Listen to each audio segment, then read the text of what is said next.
Orang Kudus.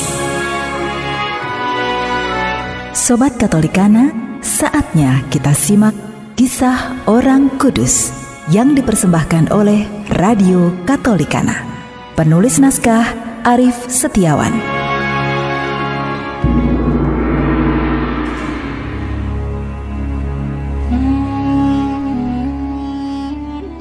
Saudara-saudari, hari ini kita akan mendengarkan kisah mengenai Santo Petrus Damianus, seorang martir.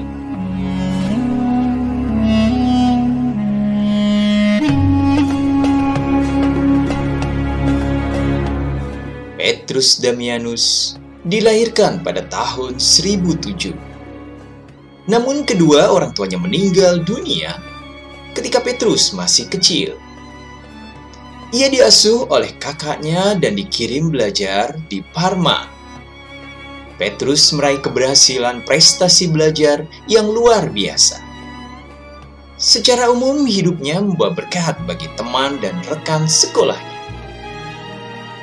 Ia suka menolong kawan-kawannya yang membutuhkan.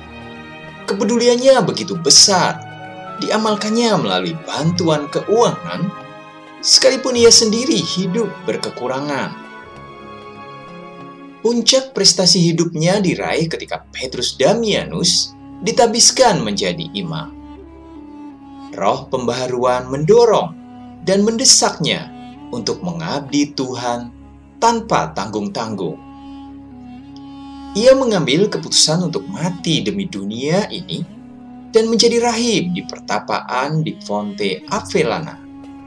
Karena kesalehan, kebijaksanaan, dan kecerdasannya, ia diangkat menjadi uskup dan kardinal dalam masa pontifikat Paus Stephanus ke-9. Banyak pejabat-pejabat tinggi gereja yang menghalalkan segala cara untuk mendapatkan jabatan. Namun tidak akan pernah benar yang namanya pembelian jabatan gerejani. Petrus tak segan-segan untuk mengutuk simoni atau pembelian jabatan gerejani dan menegur pejabat-pejabat tinggi gereja. Buah karyanya terdiri dari banyak buku, surat, sajak, khotbah, dan doa. Sebab itulah ia dihormati sebagai pujangga gereja. Petrus Damianus wafat pada tahun 1072.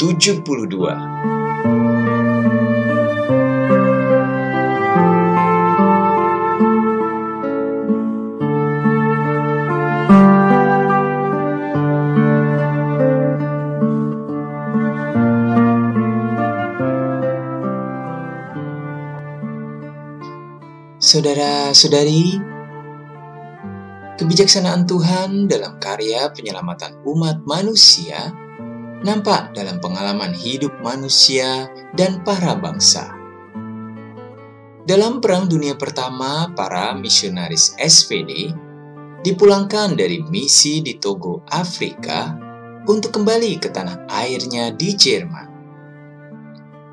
Pada tahun 1920, para imam misionaris SPD diterima di Flores.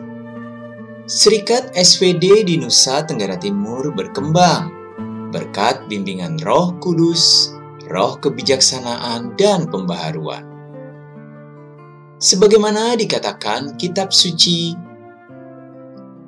Tuhan telah menghantar kamu masuk ke tanah yang berlimpah susu dan madu. Semoga hukum Tuhan kau renungkan selalu. Sesudah lebih dari 75 tahun Serikat Sabda Allah berkarya di Nusa Tenggara, buah-buah kebijaksanaan Tuhan yaitu para imam, bruder, dan suster misionaris ikut serta dalam membangun gereja Kristus di berbagai belahan dunia, Afrika, Madagaskar, Amerika Latin, juga di Amerika Serikat, Papua Nugini, dan Filipina. Putra Sirak menulis, kebijaksanaan dianugerahkan kepada kita, laksana air untuk diminum. Kebijaksanaan ilahi itu sungguh-sungguh dialami oleh Santo Petrus Damianus. Secara batiniah, ia mau memberikan diri kepada Tuhan untuk menjadi seorang imam.